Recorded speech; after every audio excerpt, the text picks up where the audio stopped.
So, Mamma Mia, you're bringing it to the Fleadh and then you're bringing it out nationwide. So, Yes, indeed. Are you looking forward to bringing it down to Galway? Yeah, very much so.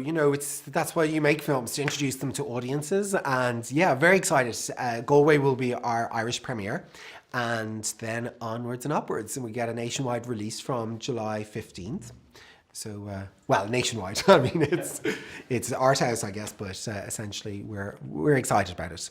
Well, your last film, His and Hers, did very well on video and on DVD. So, on DVD because videos don't exist anymore. But yeah, so you have an audience there, at least at home anyway. That they may not come out to the cinema, but you'll still find a life for the film afterward. Well, I'm hoping they'll come out to the cinema. I think, you know what?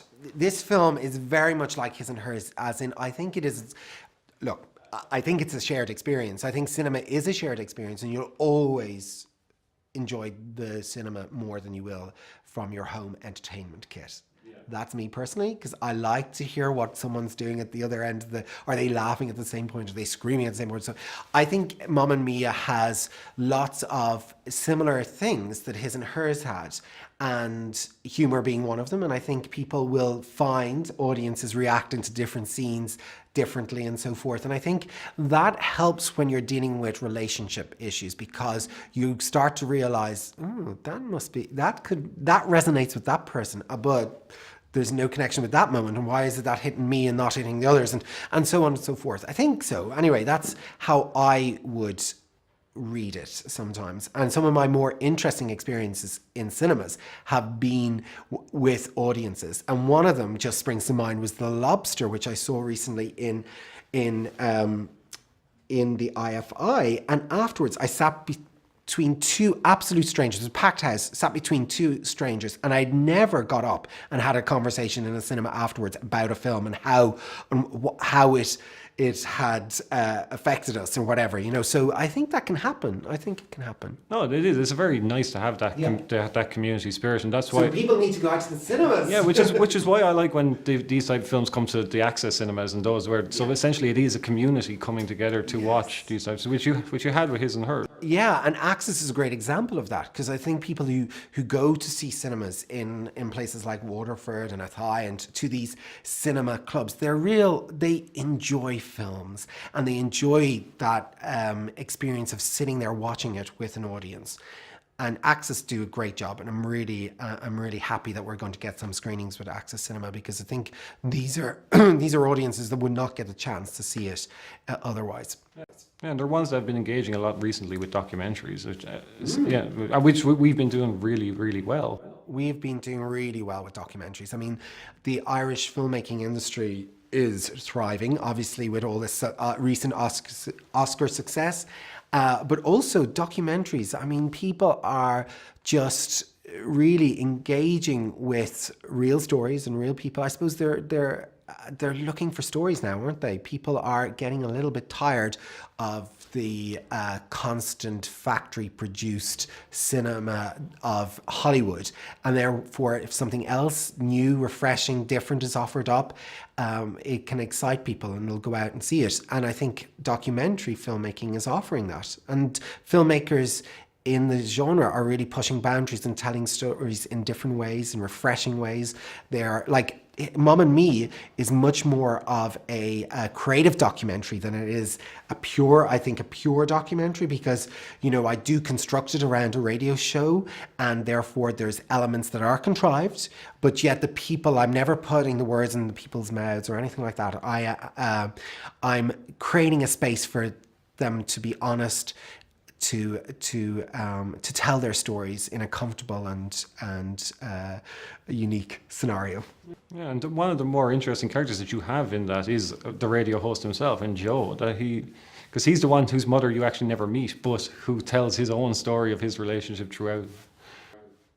Yeah, Joe Cristiano, he's someone that I found on YouTube. I was looking for a small town radio show host. I literally put that search into YouTube and I found Mr. Cristiano. Now, he was originally from New York, so for me, that excited me because he reminded me of Woody Allen, or one of Woody Allen's characters. And I was laughing along with his musings on the current political scene in America and so forth. And I put him into my notebook, and he registered, but I didn't think he would be the one I would come back to. But ultimately, after about a 6-week research phase, we ended up going back to this Mr. Cristiano, and discovered at that stage that he lived in Oklahoma, Tulsa. He'd fallen in love with a lady and had moved there many, many years ago. And that's what landed us randomly in Oklahoma. Then we discovered Oklahoma was voted the manliest state in America, according to some random magazine poll, which really tied the film neatly together. And we thought, oh, wow. So now we're going to do a film in this manly state about men and their mothers. It's going to be, and it kind of all brought it together really nicely, I think, I hope. No, it does. Yeah, no, it works very well because, I mean, these are the archetypical male roles. So you have the guy who's a cook, you have a mechanic, you have a guy who's a former soldier, and so you have alpha males essentially. I think, do you know what? The extraordinary thing is, if you see this film, these are essentially alpha males. They're typical. You have your cowboy figures, you have your Marines, you have, as you said, your mechanics and so forth. But when they're put into the context of that relationship with their mother and they're sat down, they revert to being anything but alpha males. They revert to the boy, the respectful boy of their mother and so on. And I thought that was really intriguing. And I think these men would have been quite different if you'd seen them in the context of being around their blokes, their friends, and so on. Would they, I can't say also that all of the men were alpha males. I think when you get out there and when we started to research, we kind of left that to one side, that kind of the need to find the manliest men in the state, because we were drawn to characters, and we were also drawn, now we weren't just casting one person, we were casting two, we were casting a relationship. So we were drawn to all variations and we just wanted to find interesting people with stories to tell. So I think maybe at some stage of the project, we lost sight a little bit of the manliest and put it to one side, and it wasn't a criteria that we stuck to.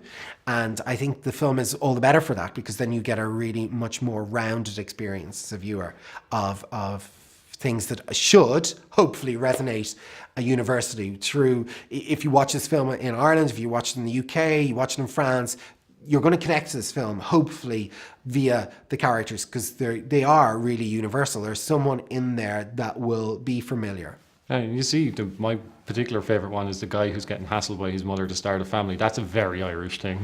There is, isn't there? Yeah, see, it translates. I mean, there is, that's familiar territory, I guess, for a lot of men, starting a family and the mammy wanting to be a grandparent, and thinking that the experience, I think she says something quite profound.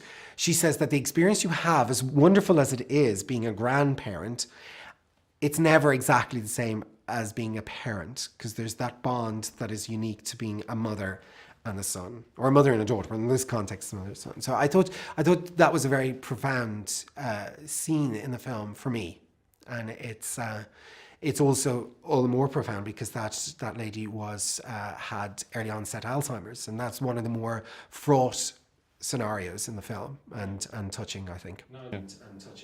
No, it is. It's a lovely, it's a warm and emotional film, and I wish you the very best of luck with it. Thank you. Really appreciate that.